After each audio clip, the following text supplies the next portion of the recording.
Hello everyone. Today we are going to discuss about a new topic, that is reactivity series in metals, and this topic is very important and frequently come in teaching exam.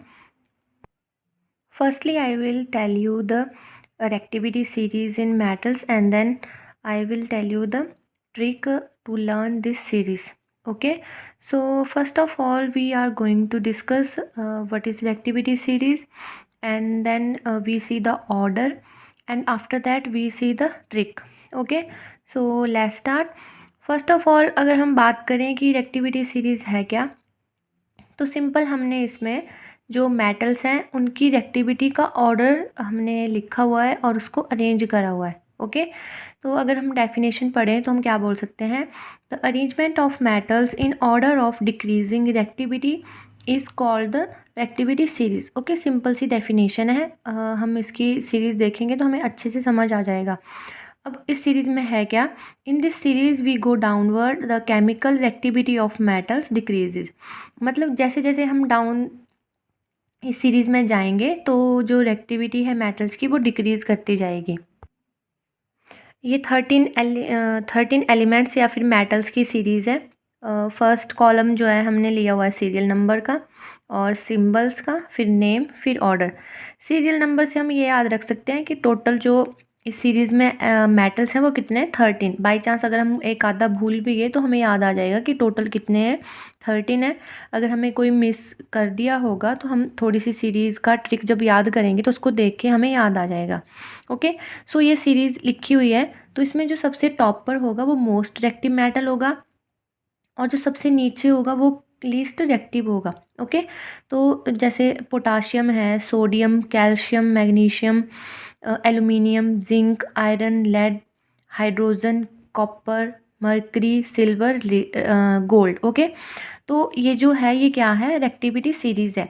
और हमने बोला हुआ था ऊपर कि अगर हम top से डाउन की तरफ मूव करेंगे तो रेक्टिविटी डिक्रीज होगी. ओके, अब इसमें रेक्टिविटी से हम क्या समझेंगे, इसमें से जनरल जो क्वेश्चन आता है वो यही आता है कि आपको कोई रॉड दे दी होगी और किसी सॉल्यूशन में उसको डिप करा होगा और पूछा होगा कि आपने बताना है कि क्या हम इसमें रिएक्शन ऑब्जर्व करते हैं. ओके, बहुत ही सिंपल क्वेश्चन आता है. Sometimes the question asks in general numbers, for example ABCD आपको एलिमेंट्स दे देंगे और मेटल्स दे देंगे और आपको पूछेंगे कि अगर इसकी रेक्टिविटी इससे ज़्यादा है तो इनको अरेंज करके बताओ. वो तो जनरल है, वो हम बिना इस सीरीज़ के भी कर सकते हैं. बट अगर हमें मेटल्स के पर्टिकुलर नाम दे दिए, जैसे हमें मैग्नीशियम दे दिया, फिर एल्यूमिनियम दे दिया, कैल्शियम दे दिया, तो इसके लिए हमें सीरीज़ याद होनी चाहिए. ओके, सो हम आगे इसकी ट्रिक देखते हैं पहले, फिर हम इसका एक एग्जाम्पल भी देखेंगे कि किस टाइप के क्वेश्चन आते हैं. तो यहाँ पे मैंने जो ट्रिक है वो लिखी हुई है. अगर हम ये ट्रिक याद कर लें तो हमें ये पूरी सीरीज़ याद हो जाएगी. ओके, तो ट्रिक क्या है, please stop calling me a zebra, instead lead, how, copper, mercury, save, gold. Okay, बहुत ही ईजी ट्रिक है. आप इजीली इसको एक दो बार रिपीट करोगे तो आपको लर्न हो जाएगी. अब यहाँ पे प्लीज़ मतलब हमें पता है कि पी से आपने याद रखना है कि पी मतलब पोटाशियम. ओके, पोटासियम से याद रह जाएगा कि पोटासियम का सिंबल क्या है, के. मैंने सिर्फ यहाँ पे सिंबल लिए हुए हैं और आप इसके नीचे ऐसे नाम लिख के भी याद रख सकते हैं. तो प्लीज़ से पी आपने याद रखना है, पी मतलब पोटासियम. एस से याद रखना है सोडियम. ओके, और कॉलिंग का के लेके आपने क्या बोलना है, Ca लेके आपने कैल्शियम बनाना है वहाँ से. ओके, मी से आपने मैग्नीशियम याद रखना है, ए से एल्यूमिनियम याद रखना है, और जेब्रा में जेड से आपने जिंक याद रखना है. ओके, और इंस्टेड का आई लेके हमें पता है कि आई आयरन के लिए यूज़ करते हैं ना हम, तो आयरन का सिंबल क्या होता है, Fe. ओके, तो मैंने यहाँ पे आयरन लिख दिया है, तो आप ऐसे याद करके रख सकते हो कि इंस्टेड से आयरन याद रखना है और उसका सिंबल Fe. और लेड का तो हमें पता है सिंबल, नॉर्मल लेड तो मेटल ही है ना अपने आप में, तो उसका सिंबल Pb है. और हाउ में H से आप याद रखोगे क्या, हाइड्रोजन. ओके, और कॉपर का तो हमें पता ही है, सिंपल कॉपर, मर्करी, ये तो अपने आप में ही मेटल्स के नेम है, तो इजीली याद रह जाएंगे, कॉपर, मर्करी. और उसके बाद सेब का आपने सिल्वर याद रखना है. ओके, सेब से आप क्या याद रखोगे, सिल्वर, और सिल्वर का सिंबल क्या होता है, Ag, और लास्ट में गोल्ड तो ऐसे ही है. तो आपने रिपीट करनी है ये एक दो बार और आपको लर्न हो जाएगी.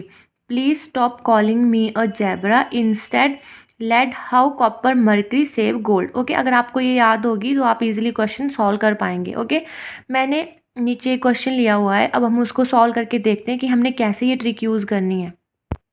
अच्छा, पहले हम देख लेते हैं कि हमने क्वेश्चन में कैसे इसको अप्लाई करना है। तो मैंने यहाँ पे लिखा हुआ है, a more reactive metal can replace less reactive metal from their salt solution. Okay, मतलब क्या बोल रहा है ये कि जो मोर रिएक्टिव मेटल होगा, मतलब जो सीरीज़ के अप टॉप में प्रेजेंट होगा, वो क्या कर देगा, जो लेस रिएक्टिव मेटल होगा उसको रिप्लेस कर देगा। ओके, यही तो रिएक्टिविटी सीरीज़ हमें बताती है। तो यहीं से याद रखना है आपने कि जो मोस्ट रिएक्टिव एलिमेंट या फिर मेटल होगा वो रिप्लेस कर देगा लेस रिएक्टिव मेटल को उसके सॉल्ट सॉल्यूशन से। और दूसरी तरफ अगर हम देखें वाइस वर्सा, तो ऐसा नहीं होगा। That less reactive metal can not replace more reactive metal, मतलब जो लेस रिएक्टिव मेटल होता है उसके पास इतनी टेंडेंसी नहीं होती कि वो मोर रिएक्टिव मेटल को डिस्प्लेस कर पाए। तो हमारे पास क्वेश्चन भी सेम ऐसे ही आता है कि जैसे मैंने यहाँ पे लिखा हुआ है, when iron rod is dipped in copper sulphate solution. पहले हम इतना पार्ट सॉल्व कर लेते हैं, उसके बाद हम अगला करेंगे। तो क्या बोला हुआ उसने, आयरन का सिंबल क्या होता है, Fe। हमने ये देखा हुआ था और हमें पता भी है। तो आयरन की जो रॉड है वो उन्होंने डिप करी हुई है किसमें, कॉपर के सल्फेट सॉल्यूशन में। ओके, फिर आपको आगे पूछेगा ही कि रिएक्शन में क्या होगा। ओके, या फिर ये इसको आयरन जो है वो इसको डिस्प्लेस कर पाएगी कि नहीं कर पाएगी। तो हम क्या करेंगे, अपनी सीरीज़ देखेंगे या फिर हम अपनी ट्रिक यूज़ करेंगे और ट्रिक के थ्रू देखेंगे क्या ये कर पाएगा। अगर मेटल आयरन जो है उसकी रिएक्टिविटी ज़्यादा होगी तो मतलब वो कॉपर को रिप्लेस कर देगा। अगर उसकी ज़्यादा नहीं हुई तो वो रिप्लेस नहीं कर पाएगा और कोई भी रिएक्शन आगे प्रोसीड नहीं होगी। अगर हम इस ट्रिक में देखें तो हमें क्या बोला हुआ था कि आयरन को हम डिप करेंगे किसमें, कॉपर सल्फेट सॉल्यूशन में। तो ऑब्वियसली हमें ट्रिक से पता चल रहा है कि जो यहाँ पे आयरन है उसकी रिएक्टिविटी ज़्यादा है एज़ कम्पेयर टू कॉपर। तो मतलब ये कॉपर को डिस्प्लेस करके आगे आयरन सल्फेट सॉल्यूशन बना देगा। ओके, हम क्या लिख सकते हैं यहाँ पे, FeSO4 और यहाँ से कॉपर निकल जाएगा। ओके, मतलब इसने क्या किया, आयरन ने कॉपर को डिस्प्लेस कर दिया और खुद उसकी जगह ले ली। ठीक है, बस इतना सा ही सिंपल सा क्वेश्चन आता है। मैक्सिमम जो होता है ये CTET के एग्ज़ाम में हर पेपर में अपीयर होता है साइंस के सेक्शन में।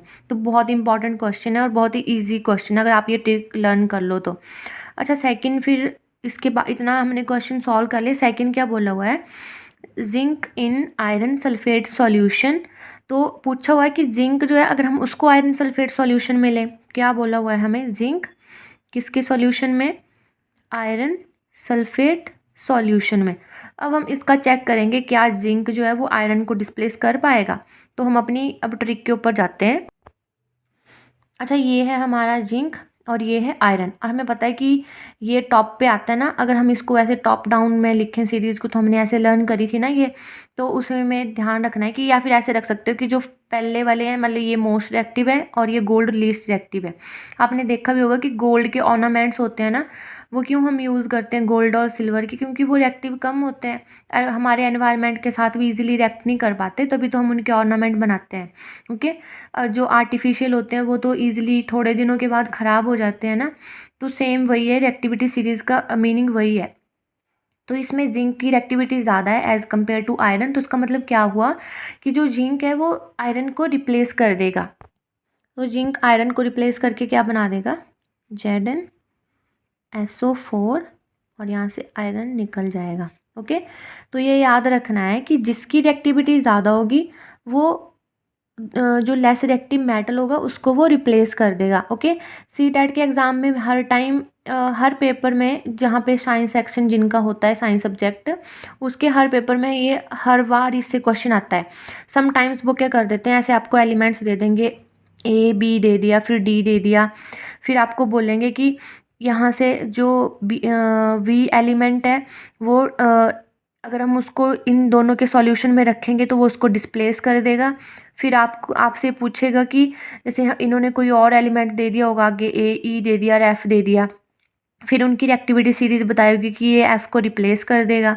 फिर आपसे पूछा होगा कि सेकंड मोस्ट रिएक्टिव एलिमेंट या फिर मेटल कौन सा है, या फर्स्ट रिएक्टिव एलिमेंट्स कौन सा है। तो ये जो क्वेश्चन आते हैं ये तो नॉर्मल आते हैं, इसके लिए रिएक्टिविटी सीरीज़ की ज़रूरत नहीं होती, बट ऐसे आपको क्वेश्चन दिया होगा पर्टिकुलर मेटल मेंशन करके, तो उसके लिए आपको ये एक्टिविटी सीरीज़ बहुत ही इंपॉर्टेंट है, वो आपको लर्न होनी चाहिए और बहुत ही इजी सीरीज़ है ये, तो आप इसको इजीली लर्न कर सकते हो।